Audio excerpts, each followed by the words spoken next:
Estamos começando nosso segundo dia de cobertura da Forest Products Latin America Conference da Fast Markets do ano de 2025.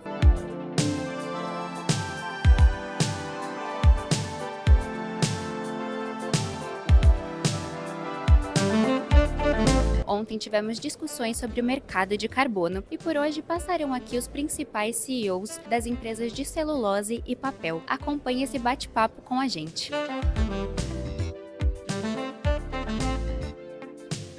Estamos com o Cristiano Teixeira, CEO da Klabin, que acabou de ganhar o prêmio de CEO do ano. Você poderia comentar quais foram os desafios desse último ano? Acho que o ano segue, a gente teve incertezas do ponto de vista de política fiscal no Brasil, muita dificuldade para compreender o mercado internacional, principalmente os últimos 3 meses.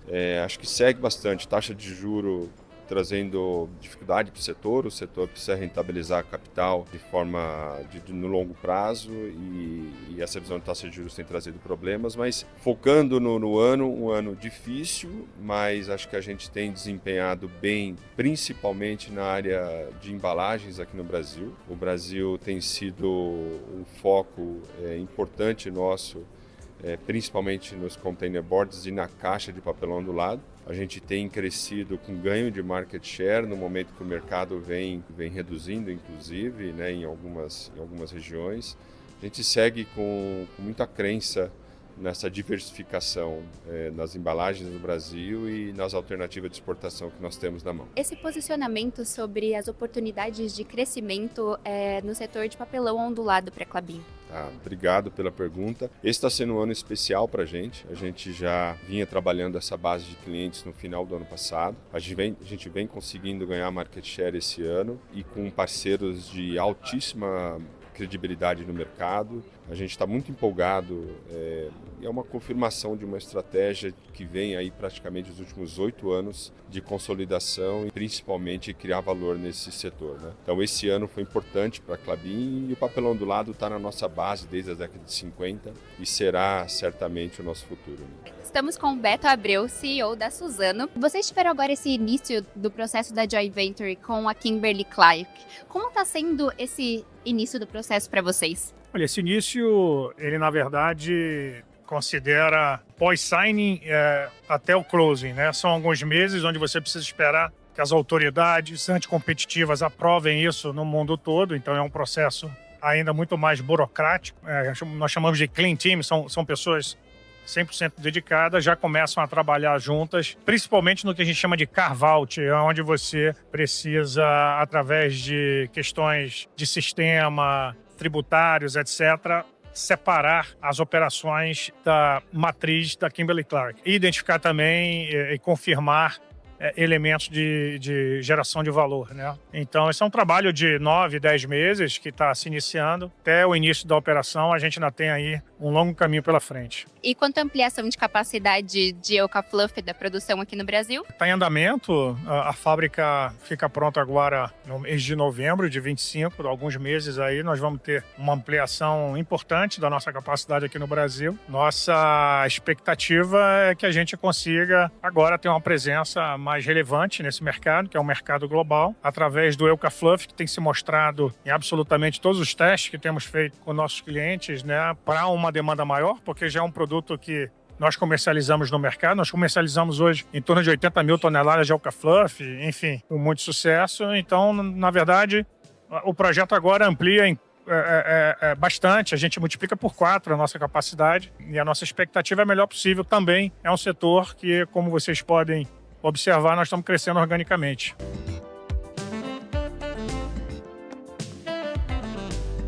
Estamos com Rodrigo Libaber, diretor de Operação Comercial e Logística da Eldorado. Rodrigo, recentemente vocês fizeram a aquisição do restante da porcentagem da Eldorado, né, que estava com a Paper Excellence pela JBS, né, agora. Vocês falaram que estão à procura, né, de novos ativos aí, de ganhar ativos para que vocês possam recuperar esse gasto que vocês tiveram. Vocês fizeram uma parceria, né, recentemente aí com a Suzano para a parte de madeira. Como vocês pensam em fazer essas novas aquisições? O importante é a gente, talvez, a Eldorado seja talvez uma das únicas empresas de celulose brasileira com excesso a gente chama ativo florestal, né? A gente tinha um excesso de madeiras de florestas plantadas acima do que a gente tem usando. Foi uma oportunidade que apareceu de ser uma operação ganha-ganha nossa com Suzano, de trocar uma madeira que seria mais importante para eles de uso agora e receber essa madeira lá na frente, quando essa madeira vai ser mais importante para a gente lá na frente. Então é uma operação boa para as duas empresas e esse tipo de operação, sempre que aparecer e for bom para os dois, a gente vai estar aberto para discutir. E quanto outros ganhos que vocês possam ter, no que vocês pensam? Assim, a gente sempre trabalha em parte operacional, a gente está sempre no estado da arte, nossos custos de operação são baixos, nossa utilização, consumo específico de químico,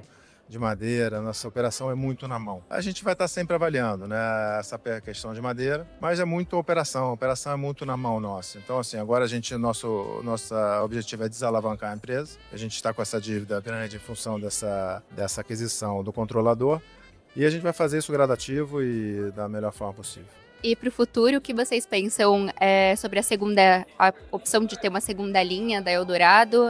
O que vocês pensam? Assim, o futuro é difícil a gente falar. Hoje a gente precisa desalavancar para a gente estar em posição para poder tomar as decisões que a gente precisa tomar. Mas é natural, a Eldorado nasceu para ter mais de uma linha. Então, assim, é natural que uma segunda linha venha no futuro. A gente só não consegue precisar porque a gente precisa fazer o dever de casa e trazer o balanço para condições competitivas de mercado. Aí sim a gente vai estar pronto para tomar novas decisões em relação ao futuro. Mas por hora, o foco é desalavancagem e operacional, eficiência operacional.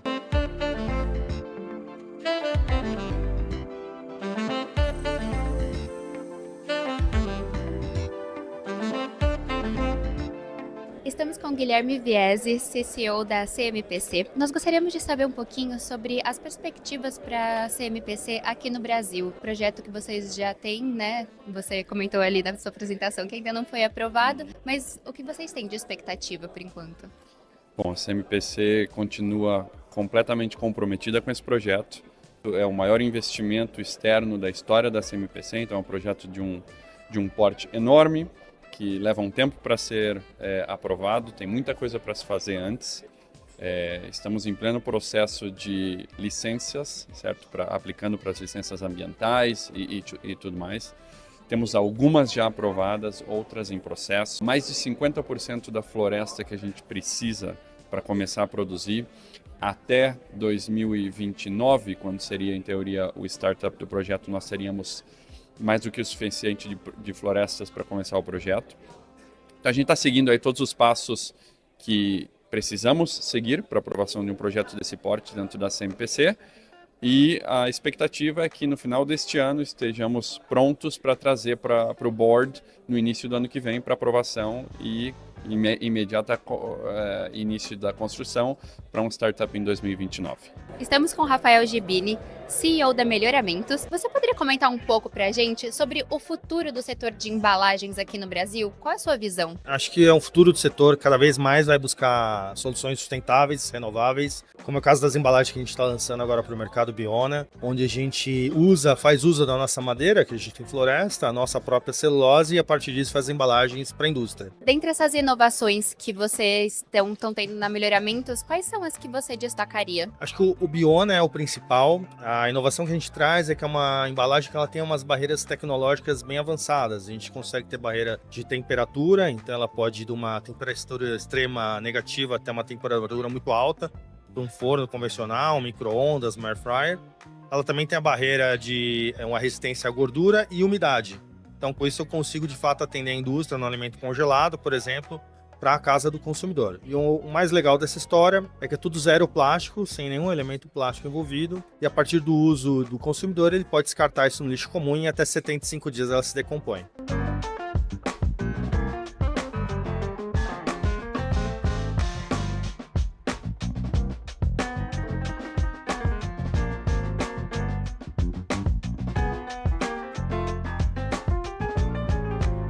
Estamos com Rafael Barizauskas, economista da Fast Markets para a América Latina. Nós vamos conversar sobre o novo cenário geopolítico que vem se desenhando com o Brasil e o mundo. A pressão econômica que tanto Rússia quanto China sofreram dos Estados Unidos e que levou elas a terem seu próprio centro de comércio. É uma tendência que ocorra isso no Brasil? Nós já estamos preparados? Eu não diria que a gente já está preparado, mas é uma tendência em movimento para o Brasil, sim. Naturalmente, China e Rússia desenvolveram muita tecnologia, especialmente no meio de pagamento, em sistema de pagamentos e na economia financeira, que permitiram eles, aos poucos, removerem ou reduzirem sua dependência de transações com dólar ou transações passando por empresas norte-americanas ou até mesmo pelo sistema SWIFT. Hoje o Brasil ainda é bastante dependente desse tipo de situação, mas a gente tem investido em tecnologias alternativas como o Pix e até mesmo sistemas de pagamento da China e da Rússia para viabilizar esse comércio internacional. E o que você acha que falta para que a gente chegue lá? Bom, acho que como eu mencionei, a questão tecnológica e de conhecimento ela é pivotal nessa situação. O único jeito de você não ser dependente de, seja uma empresa ou seja um país estrangeiro, é que você desenvolva essa tecnologia de maneira interna, endógena. E isso é importante para o Brasil. Eu acho que no sistema financeiro o Brasil caminha a passos bem rápidos para conseguir fazer isso. Hoje nós temos de novo o Pix como uma tecnologia revolucionária do ponto de vista global. Ele já surge como alternativa a meio de pagamento e não à toa isso surge também como uma ameaça para empresas de meio pagamento norte-americanas que têm um market share grande no Brasil. Então, naturalmente, sim, estamos no caminho, mas ainda não chegamos lá. Qual é a importância do Brasil, especificamente no cenário América Latina, com as oportunidades que devem surgir? Bom, o Brasil tem muita relevância no mercado latino-americano. Representa mais da metade do PIB da América do Sul, tem uma das maiores populações da região, só atrás do México, mas se a gente olhar para a América do Sul, a gente só perde para a Argentina e depois Colômbia. Em termos de recursos, nós temos recursos incomparáveis com os nossos vizinhos, então o Brasil por si só já é um centro de gravidade. O mercado interno brasileiro é muito grande, o Brasil como nação no comércio externo, ela é grande. Então a importância ela é incomparável.